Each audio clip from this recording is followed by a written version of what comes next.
So, ang star ng video natin ngayon is ang chicken fillet. So, isang breast lang to na gagawin natin dalawang putahe. So, ito yung mga ingredients natin. So, yung mga gulay, tapos yung isa, fried lang talaga siya. So, ayan na yung chop niya. So, yung carrots, green bell pepper, tapos sibuyas, bawang, kamatis. Tapos yung chicken na yan, meron na siyang asin, saka paminta. Siguro yung paminta mga pinch lang, pati yung asin, konti lang din. So nakababad na siya ng mga siguro mga 30 minutes na rin siya. So disregard lang yung nor na mushroom kasi dapat yung gravy lang gagawin ko dun. So, yan, lalagyan natin siya ng garlic flavor na crispy fry. So, siguro isa't kalahati lang yung ginawa ko dyan. 2 kutsara pero hindi naman siya kasi sagad. So, parang isa't kalahati lang. Para sa isang breast lang siya ng manok. Sobrang malasang-malasa yan na yung garlic flavor ng crispy fry. Pwede rin naman yung plain lang pero para sa akin, mas masarap talaga yung garlic flavor niya. So, yung 1.5 na kutsara ng crispy fry, halo-halo lang yan. Tapos pag na-coat na siya lahat, pag halong-halo na, lalagay naman natin siya ng 1 kutsarang cornstarch.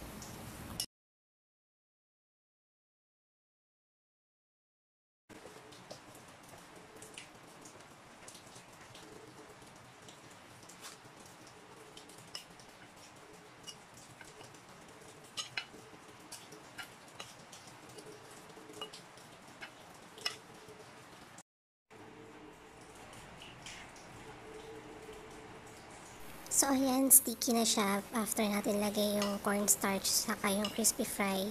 Lagyan naman natin siya ng 2 kutsarang tubig. So, ganyan ang kalalabasan niya.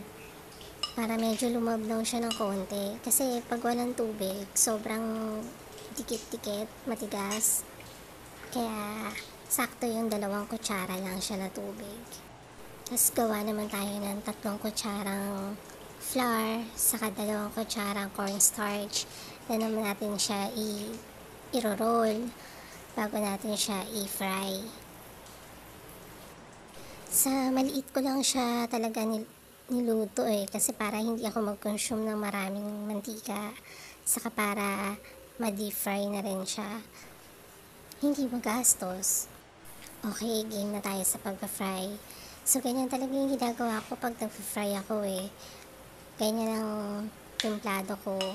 Saka, ganyan ang style ko. May separate talaga na parang shake-shake na lang dyan.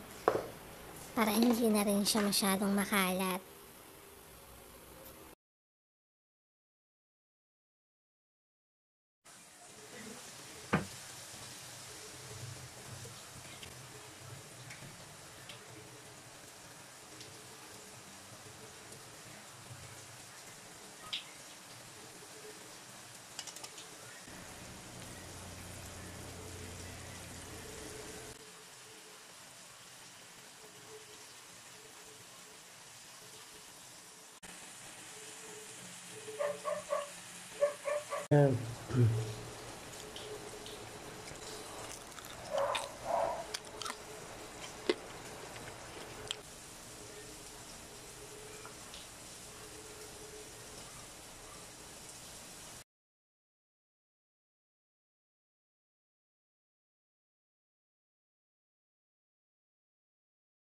Okay, ready naman tayo ngayon sa next natin gagawin. So, after natin ma-fry na lahat.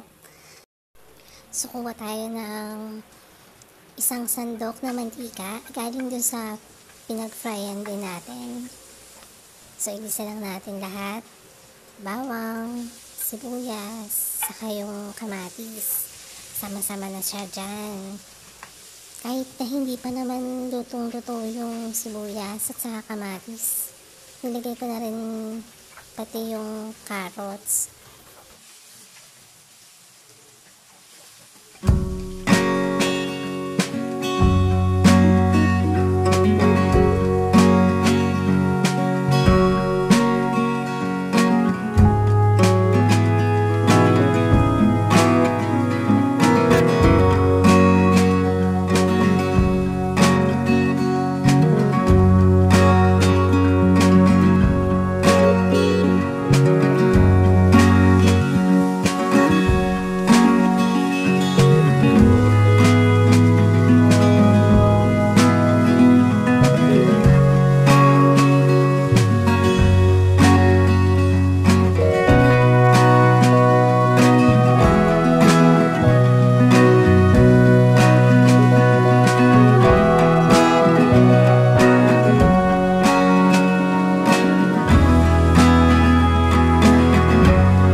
So ayan, gisa-gisa lang natin siya. Malakas ang apoy niya, no? Kasi para mabilis. Ayoko din kasi na sobrang ma-overcook siya. So mabilis lang talaga siya. Actually, yung carrots niya, matigas pa yan eh. So dito wala tayong itatapon. Yung natira dun kanina sa pinag-deep fryan natin, lalagyan lang natin siya ng konting tubig. Tapos, ilalagay natin siya para mag-thicken yung sauce niyan. Gusto ko kasi medyo yung crunchy pa talaga yung mga gulay niya. Pati yung bell pepper niya. Gusto ko hindi siya yung overcook. Katulad ng carrots. So, ayan, nilagay na natin yan. Since meron siyang cornstarch, magtitikin talaga yung sauce niya. Sobrang lasa niya. Kasi, yung powder na yan, meron din siyang crispy fry na garlic eh. So, malasang malasa talaga siya. Tapos, plus yung ginamit pa natin kaninang mantika, pinag-fryan din yun ng manok. So, kung titignan nyo, napakaganda ng itsura niya. Tapos, pag nilagay na natin yung manok, grabe. Sobrang ganda niya. Sakto na yung lasa niya, yung alat. So, ayan, nilagyan natin siya ng sesame oil. Mga 1 kutsara lang yan, nilagay ko. So, halo-halo lang pag nilagay mo yung sesame oil kasi papatayin na natin yung apoy niyan. Basta pag nilagay ang sesame oil, papatayin na natin yung apoy. Pag napatay na natin yung apoy, saka natin lalagay yung manok.